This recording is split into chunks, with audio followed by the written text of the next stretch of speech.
राधे राधे, जय श्री कृष्णा। कैसे हैं आप सब? आई होप आप सब बढ़िया होंगे, स्वस्थ होंगे, मस्त होंगे और अपने अपने घरों में खुशहाल होंगे।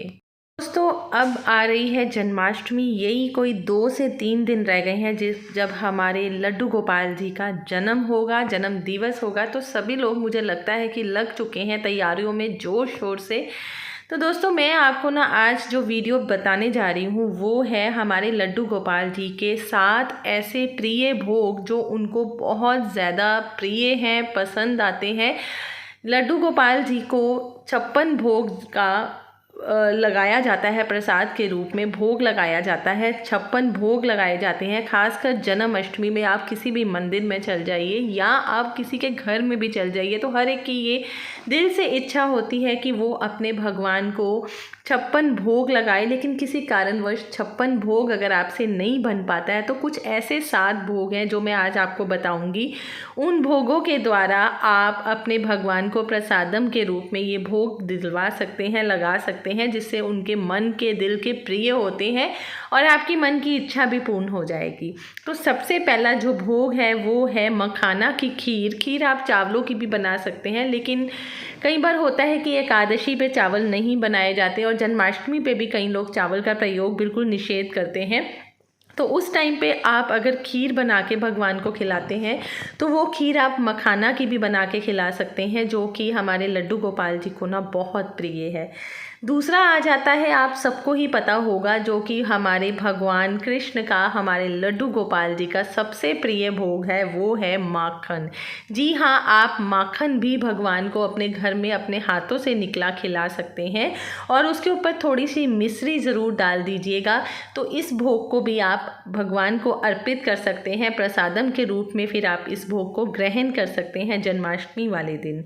तीसरा आता है खीरा, जो कि हमारे लड्डू गोपाल जी को, कृष्ण जी को खीरा का भी भोग लगाया जाता है, खासकर जन्माष्टमी वाले दिन, क्योंकि उस दिन जब भगवान का जन्म होता है ना, तो इस जन्म के लिंग के हिसाब से, खीरे के हिसाब से ही इनका जन्म किया जाता है। जिसमें खीरा, जब इनको जन्म करवाते हैं तो खीरा का उपयोग किया जाता है। बाद में किसी सिक्के से या चांदी के सिक्के से खीरे का नाड़ी शोधन किया जाता है, नाड़ी को कट किया जाता है। जैसे कि बच्चे का नाड़ी शोधन होता है, उसी तरह गोपाल जी का भी नाड़ी शोधन इसी तरह से किया जाता है। और खीरे का बहुत महत्व भी माना जाता है भगवान के जन्म पर।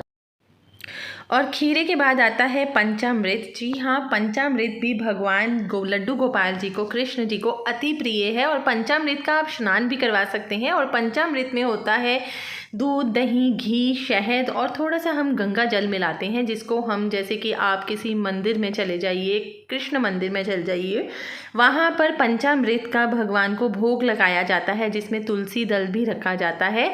और फिर वो सभी को भगवान को भोग लगाने के बाद सभी भक्तों को भी दिया जाता है। तो ये भी बहुत प्रिय है भगवान को, तुलसी डाल के ही पंचामृत बनता है। और ये भी इस दिन ज़रूर जन्माष्टमी पे लगाना चाहिए पंचामृत का भोग। और भोग लगाने के बाद आप भगवान से प्रार्थना भी कीजिए। भगवान से आप देखिए, भोग आप इनको प्रसादम के रूप में भी दे सकते हैं और स्नान के रूप में भी भगवान को पंचामृत का स्नान भी करवा सकते हैं। पंचामृत के बाद आता है पंजीरी, जो कि धनिये की पंजीरी भगवान कृष्ण को बहुत प्रिय है, बहुत ज़्यादा प्रिय है। आटा और धनिया डालते हैं जिससे ये पंजीरी बनती है। थोड़ा सा आप बीच में ड्राई फ्रूट भी डाल सकते हैं, जो कि जन्माष्टमी में खासकर भगवान को धनिये की पंजीरी का भोग भी लगाया जाता है। और उसके बाद आता है शहद। शहद भी भगवान को बहुत प्रिय है, जो कि बहुत ही मिष्ठान मीठा होता है। तो आप शहद का भी भगवान को भोग लगा सकते हैं। और लास्ट में, जैसे कि नाम ही हमारे लड्डू गोपाल का लड्डू है, तो उनके लिए जो सबसे प्रिय भोग आ जाता है वो है लड्डुओं का भोग। तो भगवान को आप जन्माष्टमी वाले दिन 56 भोग ना करने के कारण आप इनको लड्डुओं का भोग भी लगा सकते हैं। 7 जो ये मैंने आपको बताए हैं, इनके थ्रू भी आप भगवान को भोग अर्पित कर सकते हैं।